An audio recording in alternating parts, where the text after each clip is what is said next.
Olá, meus queridos, um grande prazer, mais uma vez estamos aqui de volta no nosso canal Pensamento Vivo. Eu quero convidar você, que ainda não é inscrito aqui no canal, inscreva-se, venha fazer parte aqui do grupo, participar de palestras, participar aqui de algumas trocas de informações, de ideias, alguns e-mails que muitas vezes o pessoal manda, que eu compartilho aqui as experiências. Vem para cá, vem juntar-se a gente aqui. Bom, eu recebi um comentário interessante aqui no meu canal, num vídeo que eu postei recentemente, que foi uma reação a um vídeo de um ajudante do corpo governante, Kenneth Floyd, acho que foi isso, onde ele diz lá que o corpo governante é como se fosse a voz de Jesus atrás do gado, dos bois que estão ali com o jugo de Jesus sobre eles. E o corpo governante está lá atrás falando, enquanto o povo, os irmãos no caso, estão trabalhando.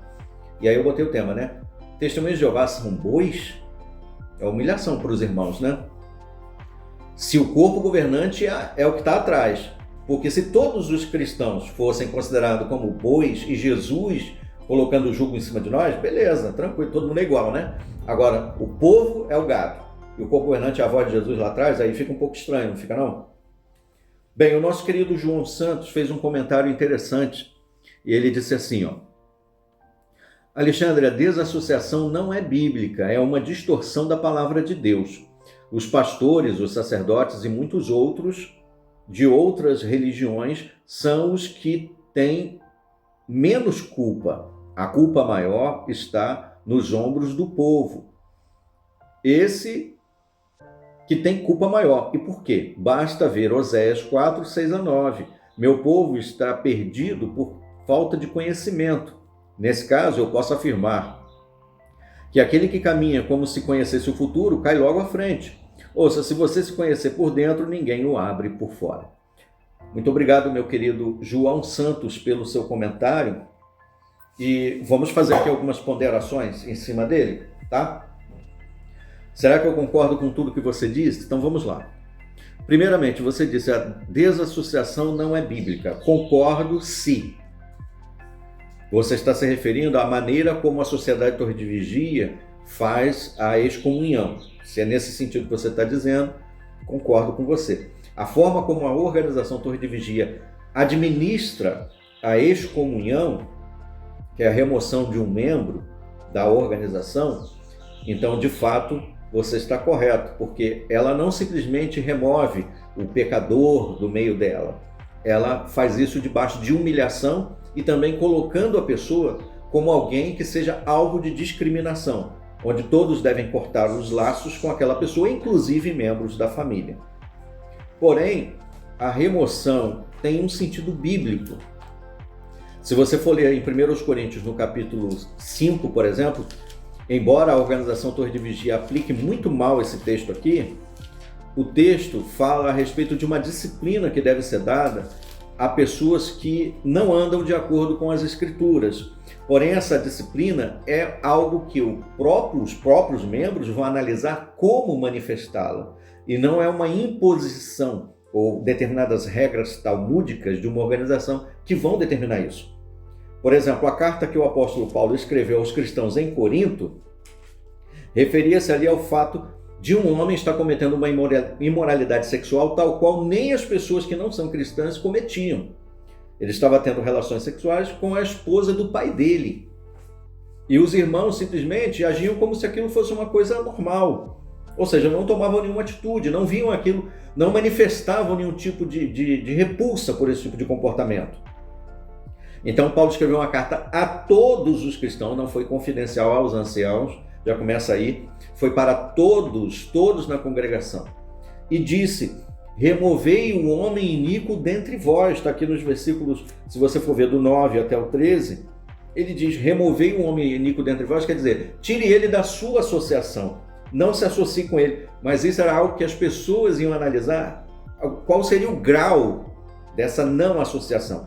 Mas Paulo foi incisivo quando disse: nem sequer comendo com tal homem, ou seja, não tenha um vínculo íntimo com uma pessoa que seja desse tipo de categoria, como gananciosos, que praticam moralidade sexual, extorsores, idólatras. não deveriam fazer parte do nosso meio íntimo de pessoas. Deu para entender? E aí, se você for na segunda carta aos Coríntios, principalmente no capítulo 2, você vai ver que a maioria dos irmãos fizeram isso. Mas não foi por muito tempo essa disciplina, ou esse gelo, digamos assim. Mas não era um gelo discriminatório.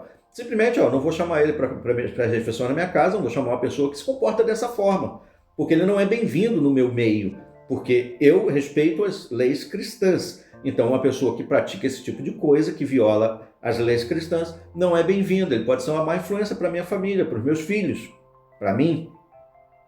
Mas eu não vou deixar de cumprimentar ele. Ele vai para a congregação, vai ter uma reunião, eu vou falar com ele, mas não vou ter uma associação íntima com ele. Talvez, quem sabe, ele possa cair em si. E aconteceu de fato, o capítulo 2 mostra que esse homem se arrependeu do seu pecado. Deu para entender? Então, essa é a desassociação bíblica. Não é a da torre de vigia, né? Eu estou falando da torre de vigia porque eu fui membro de lá. Então, um outro ponto que você fala aqui, a maior parte da culpa, a distorção no caso, não cabe aos líderes religiosos, mas ao povo. Nessa questão, eu vou trazer à atenção os pensamentos do nosso Senhor Jesus Cristo. Por exemplo, nos dias em que Jesus andou lá pelo território, aqui na terra, existiam os líderes religiosos, como os sacerdotes, haviam os líderes das sinagogas, os escribas, não é isso? Os levitas, que eram os instrutores da lei. Haviam também outros homens considerados instrutores ou rabis, como os fariseus, saduceus, dentre outros mais. Será que Jesus dizia que a culpa não era deles, mas do povo, pelo sofrimento e mazelas espirituais que o povo passava? Olha o que diz Mateus capítulo 9, versículo 35 em diante, que diz: E Jesus começou uma viagem por todas as cidades e aldeias, ensinando nas sinagogas deles, pregando as boas novas do reino e curando todo tipo de doenças e todo tipo de enfermidades. Vendo as multidões, será que Jesus jogava a culpa nelas? Olha o que diz: sentia pena delas, porque eram esfoladas e jogadas de um lado para o outro como ovelhas sem pastor. O povo de Deus foi ensinado a depositar confiança e submissão aos homens da dianteira e respeitar a autoridade deles. E muitas vezes, então, por ignorância, eles acabavam acatando suas doutrinas como sendo mandamentos de homens. Deu para entender?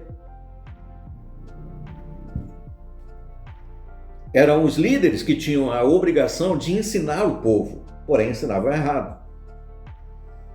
Então Jesus disse: a colheita realmente é grande e os trabalhadores são poucos. Mais para frente, no capítulo 15, Jesus então chama a atenção a um detalhe importante, chamando de hipócrita e de adoração vã a adoração deles, porque eles simplesmente adoravam a Deus da boca para fora. Mas a quem Jesus dirigiu essas palavras? Olha o que diz aqui em Mateus capítulo 15. Então alguns fariseus e escribas vindo de Jerusalém chegaram a Jesus dizendo: por que seus discípulos transgridem a tradição e tal? Aí começaram a reclamar de Jesus, cobrando preceitos tradicionais deles como tendo equivalência ou superioridade aos princípios bíblicos, né, já escritos anteriormente. Aí Jesus vai e faz um raciocínio lógico ali. E por que vocês transgridem o mandamento de Deus, tal, na questão lá do Corban, né? Sobre a herança de um filho que deveria ajudar o pai ou a mãe, e aí ele diz que doa tudo para Deus, que é Corban, que é algo dedicado a Deus, e assim viola a lei de honrar o pai e a mãe por causa de uma tradição. Bom, só resumindo aqui, Jesus está falando essas palavras então com os fariseus, com os líderes do povo, os seus escribas, e é para eles que Jesus diz: este povo honra-me com os lábios. No 7 ele diz, né? Hipócritas. Isaías profetizou aptamente a vosso respeito, quando diz: este povo honra-me com os lábios, mas seu coração está muito longe de mim. É em vão que continuam a me adorar, pois ensinam. Ele está falando para os instrutores. Os instrutores são os responsáveis pelo ensino errado. Ensinam as regras de homens como doutrinas. Viu só? Então, Jesus condenou ali os líderes religiosos e não o povo. Pelo contrário, com respeito ao povo, ele teve pena. Você pede para ler aqui Oséias 4, versículos 6 a 9. Meu povo será silenciado, pois não há conhecimento, visto que você rejeitou o conhecimento, eu também o rejeitarei, para que não sirva mais como meu sacerdote. Veja, ele está falando do sacerdote. E visto que se esqueceu da lei do seu Deus, eu também me esquecerei dos seus filhos. Quanto mais aumentavam em número, mais pecavam contra mim. Transformarei a glória deles em desonra. Eles se alimentam do pecado do meu povo e anseiam pelo seu erro. Acontecerá o mesmo com o povo e com o sacerdote. Ajustarei contas com eles por causa dos seus caminhos e farei com que sofram as consequências das suas ações. Naturalmente, é claro, por conta de um mau ensino e de uma má direção, uma pessoa vai agir de uma forma errada e vai colher as consequências do seu erro. Óbvio isso. Mas a raiz do problema veio de onde? Veio daquele que a ensinou errado. Mas é claro que todos vão sofrer. Assim como uma mãe que está grávida não cuida bem da sua alimentação, usa produtos como, por exemplo, tabaco durante a gravidez ou bebidas alcoólicas e não tem um cuidado devido para com o feto que está na sua barriga, quem vai sofrer as consequências? A mãe e também o feto. Mas o que o feto fez de errado? Nada. Mas ele também vai colher as consequências pelas más ações da pessoa que tinha a responsabilidade de cuidar dela. Deu para entender aí a questão? Então é muito importante nós lembrarmos que, claro, todos nós temos a responsabilidade de buscar conhecimento, de buscar entendimento, de aprender. Mas nós também devemos lembrar que muitas vezes as pessoas estão presas nas igrejas a dogmas e doutrinas erradas porque elas depositam a confiança, e isso até dá para entender que biblicamente nós devemos, como diz Hebreus 3,17, ser submissos àqueles que tomam a dianteira. Só que muitos esquecem também as outras questões, que devemos obedecer a Deus como governante antes que a homens. E no mundo em que nós vivemos, onde a cultura e o conhecimento é algo tão banalizado para as massas, na verdade o que é mais interessante para as pessoas são as coisas fúteis, a maioria das pessoas então se torna vítima fácil do engano, da manipulação daqueles que estão no poder. Infelizmente essa é uma realidade que nós estamos enfrentando. Mas eu quero agradecer aí a sua preocupação e também o seu comentário, meu querido João Santos. Muito obrigado e eu agradeço a todos vocês aí a atenção a mais esse vídeo. Até os nossos próximos vídeos então. Até lá!